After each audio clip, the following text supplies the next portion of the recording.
అదే RTV app వార్తల్ని క్షణాల్లో చదివే అవకాశం ఉంటుంది. ఒక న్యూస్ పేపర్, ఒక టెలివిజన్ ఛానల్ మీ చేతుల్లో ఎప్పుడు ఉంటాయి. ఒక్క కొడుకేనాయనా, నేను ఎట్లా బతకాలంగా?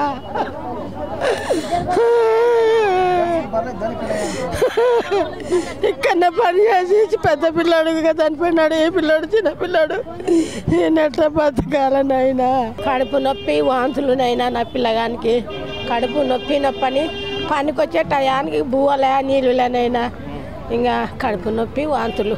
దీంట్లోనే పని చేస్తానైనా చీపర్గా పొద్దున 6 గంటలకు వస్తాడు, ఇంకా బువ్వలే నీళ్ళే. నాగేష్ అని క్యాజువాలిటీలో డ్యూటీ చేశాడు సార్. ఈయన పని ఒత్తిడి ఎక్కువైంది మాకు.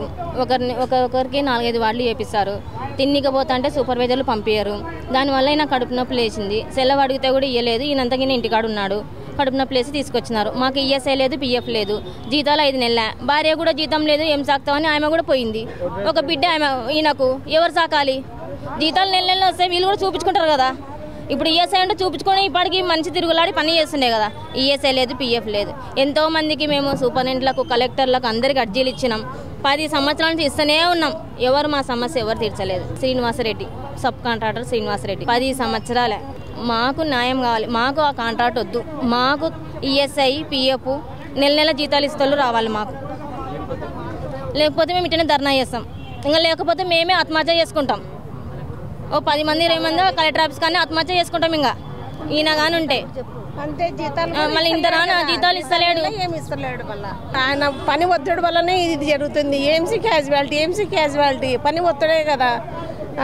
అవి శివాలను ఎత్తాలా దించాలా. ఇంకా మనిషికి ఎట్టుంటుంది, ఇంకా రెస్ట్లా ఏంలే. కనీసం నెల జీతం వేస్తే కనీసం పిల్లలు విడిచిపెట్టి పిల్లల్ని ఎత్తుకొని వెళ్ళిపోయింది. తల్లిని సాకాల. ఆ పిల్లడు చూసి చిన్న వయసు, ఎట్లా బతుకుతారు సార్ ఇక్కడ జీతాలు లేకపోతే? ఏమో న్యాయం కావాలా సార్? మాకేమొద్దు, న్యాయం చేయండి అంతే. మేమేమో ఆయన ఆశిస్తలే. మాకు న్యాయం కావాలి. మాకు నెల జీతాలు వేయండి, పని చేయించుకోండి. నాగేశు 15 సంవత్సరాలు అప్లోడ్ చేయబట్టి. మరిన్ని వీడియోస్ కోసం ఛానల్ ని సబ్స్క్రైబ్ చేయండి. లేటెస్ట్ అప్డేట్స్ కోసం వాట్సాప్ ఛానల్ ని ఫాలో అవ్వండి. ఆ లింక్ డిస్క్రిప్షన్ లో ఉంది.